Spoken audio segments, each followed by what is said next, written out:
자, 윤 전 총장의 주말 행보도 한번 살펴보겠습니다. 일요일인 어제는 이 부동산 전문가를 만났고요. 토요일에는 북한군에게 피살된 공무원 유족을 만나기도 했습니다. 자, 윤 전 총장은 위기에 처한 국민을 외면한 정부는 자격이 없다면서 문재인 정부를 강하게 비판했습니다. 자, 어제 민생 탐방 세 번째 행보로 김원동 경제정의실천 시민연합 부동산 건설 계획 본부장을 만난 자리에서도 문재인 정부의 부동산 정책에 대해 강도 높게 비판을 했습니다. 자, 대권 도전을 선언하고 2주 동안 행보를 좀 살펴보면 탈원전과 부동산 정책 비판, 안보 이슈 부각, 결국엔 반문 행보에 방점을 쾅 찍은 건 분명합니다. 그렇죠? 네. 이제 그 여권 성향의 패널인 양문석은 계속해서 이야기할 수밖에 없는 게 자신이 먹던 우물에 침 뱉고 나가서 그 잘 되는 사람 못 봤다라는 이야기를 할 수밖에 없고요. 그다음에 윤석열 전 총장의 전략적 그 실수가 계속해서 일어나고 있다고 저는 보는 건데 지지율 40%를 그 오르락 내리락 하고 있는 문재인 그 대통령을 향해서 본인이 계속 그 그 공격적으로 간다라는 부분, 이것이 어떤 의미를 가지고 있고 얼마만큼 자신에게 유리할 것인가에 대해서 한번 고민을 해봐야 됩니다. 20% 지지율을 가지고 있는 윤석열이 40%의 문재인 대통령을 향해서 공격을 하면 할수록 오히려 역작용과 반작용이 더 커질 가능성이 높다라는 측면에 있어서 잘못된 선택이다. 그리고 자신의 기본적인 정책들이 전혀 드러나지 않고 문재인 정부에 반대하는 사람들, 그리고 문재인 정부에 서운한 사람들을 계속 찾아가면서 그 움직이는 그 정치 행보 자체가 얼마만큼 안정감과 그 다음에 새로운 비전에 대해서 국민들이 동의해 줄 것인가. 현재 그 지지율이 어찌 보면 최상층의 지지율을 유지하고 있는 것 아닌가. 네. 정점을 찍은 지지율을 일정하게 유지할 수는 있겠지만 실질적으로 떨어질 가능성이 훨씬 높은 전략을 구사하고 있다. 저는 그렇게 평가하고 있습니다. 알겠습니다. 윤석열 전 총장의 비공개 행보가 SNS를 통해서 하나 더 알려진 게 있는데요. 지난 9일이었습니다.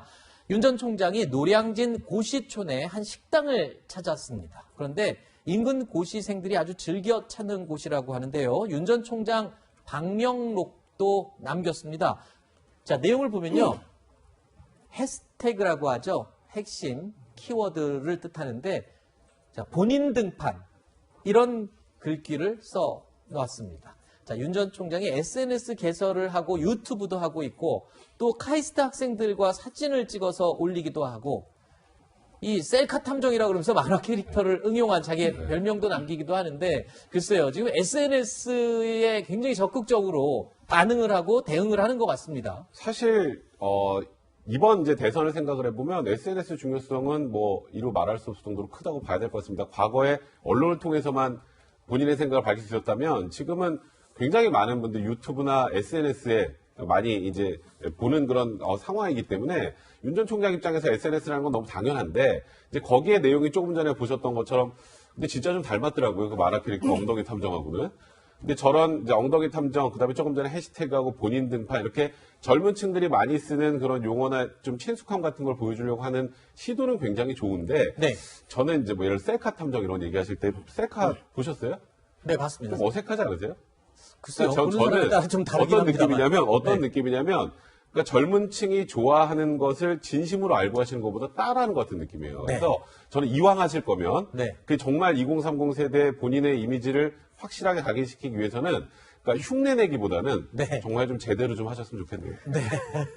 셀카를 많이 안 찍어본 사람들은 어색할 수밖에 없겠죠. 네. 백성무 변호사는 셀카를 많이 찍으시니까. 근데 저는 아직도 잘 못 찍습니다. 알겠습니다.